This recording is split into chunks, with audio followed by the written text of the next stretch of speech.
Ahojte, spomenul som si na existenciu tohto YouTubeového kanála a povedal som si, že by bolo slušné, keby som tým pár ľuďom, ktorí tu majú odber, povedal, kde teraz som, čo robím a prečo už nevydávam videá na tomto kanáli.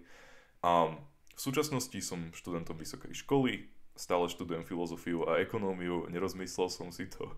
A čo sa týka kontentu na tomto kanáli, tak som sa tu venoval v podstate dvom takým témam. Katolíckej apologetike, o ktorej som vydal sériu v lete 2023 a politike, ktorej som sa tu venoval ešte predtým.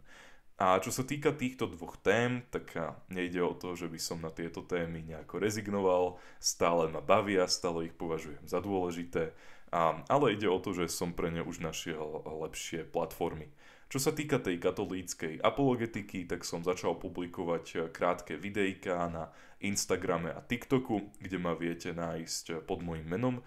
A zistil som, že tým dokážem osloviť oveľa širšie publikum, mám tam aj viac interakcií a je to aj také vlastne asi vhodnejšie všeobecne pre dnešnú dobu, aj keď ja osobne mám teda radšej dlhšie videá.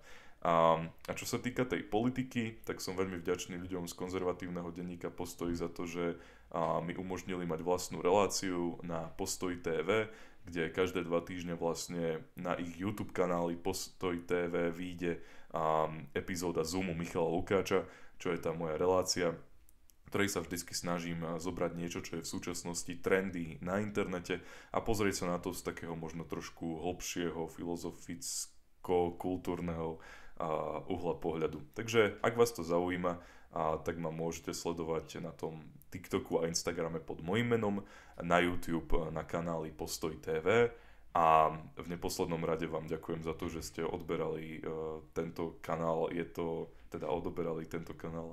Je to vlastne neuveriteľná dôvera a veľká podsta, že ste sa rozhodli venovať z času na čas niekoľko minút tomu, že ste si vypočuli, čo si myslím o svete okolo nás a dúfam, že sa budeme vidieť na tých nových platformách.